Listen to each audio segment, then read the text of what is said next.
সংগ্রামী সাথী ও বন্ধুগণ, আজকের এই বিশাল জনসমুদ্রে এখন বক্তব্য নিয়ে আসবেন জালেম স্বৈরাচারী শেখ হাসিনার কারাগারে যিনি 7.5 বছর বন্দিত্ব জীবনযাপন করেছেন। গত 18 জুলাই 2024 সাংবাদিক সম্মেলনে জাতিকে ছাত্রদের আন্দোলনের পার্শ্বে দাঁড়ানোর আহ্বান জানানোর কারণে যাকে গ্রেপ্তার করা হয়েছিল, কারা নির্যাতিত নেতা বাংলাদেশ জামাত ইসলামীর সংগ্রামী সেক্রেটারি জেনারেল সাবেক এমপি অধ্যাপক মিয়া গোলাম পরোয়ার। আসসালামু আলাইকুম ওয়া রাহমাতুল্লাহি ওয়া বারাকাতুহু।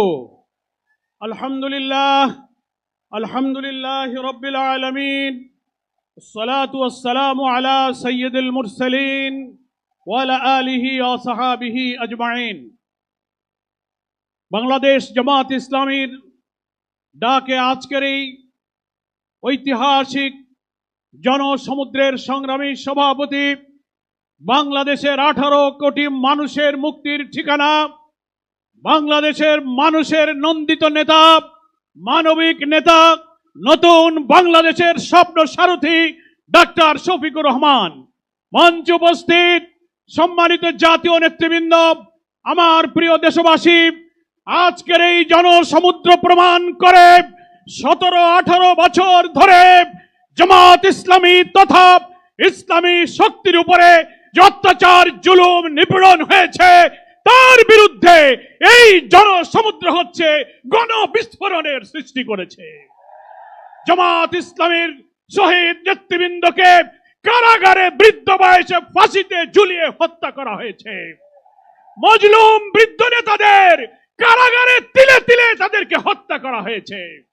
জামাত ইসলামের নিবন্ধন কেড়ে নেওয়া হয়েছে, প্রতীক কেড়ে নেওয়া হয়েছে, ক্রস ফায়ার, আয়নাঘর, রিমান্ড, হাজার হাজার লোকদের কারারুদ্ধ করে দুনিয়া জানে বাংলাদেশের মধ্যে সবচেয়ে মজলুম হচ্ছে জামাত ইসলামী।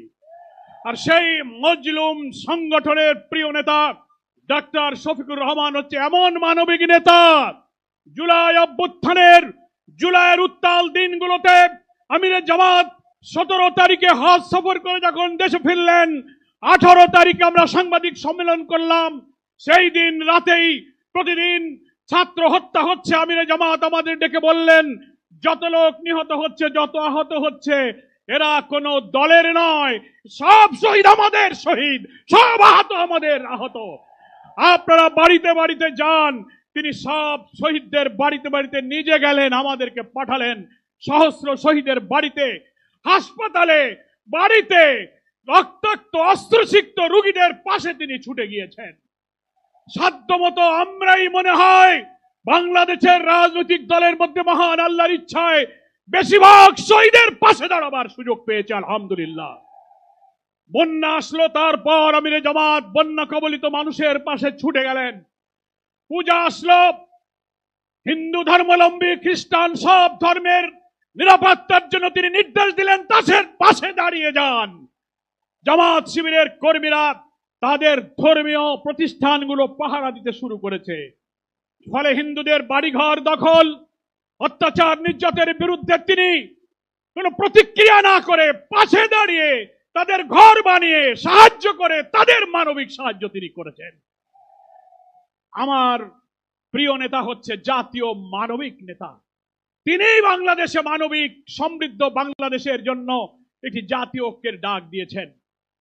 আল্লাহর আসমান থেকে নাজিল হওয়া কোরআন এবং সুন্নাহর ভিত্তিতে একটি কল্যাণ রাষ্ট্র প্রিয় নবী মুহাম্মদ মুস্তাফা সাল্লাল্লাহু আলাইহি ওয়াসাল্লাম দুনিয়ার মানুষের জন্য যে আদর্শ রেখে গেছেন, সেই আদর্শকে ভিত্তি করে চলমান সভ্যতা, প্রয়োজন, চ্যালেঞ্জকে সামনে রেখে আমরা একটি কল্যাণ, একটি সুশাসনের রাষ্ট্র কায়েম করতে চাই। তাই আসুন ডাক্তার শফিকুর রহমানের ডাকে সাড়া দিয়ে জুলাই অভ্যুত্থানের চেতনাকে ধারণ করে আগামী নির্বাচনে দাড়িপাল্লার পক্ষে, তরুণ প্রজন্মের প্রথম ভোট দাড়িপাল্লার পক্ষে হোক, এই স্লোগান তুলে নতুন বাংলাদেশ বিনির্মাণে আমরা ইসলামী এবং দেশপ্রেমিক শক্তিকে ঐক্যবদ্ধ করি। আল্লাহ হাফেজ। বাংলাদেশ জিন্দাবাদ, জামাত ইসলামী জিন্দাবাদ। আসসালামু আলাইকুম।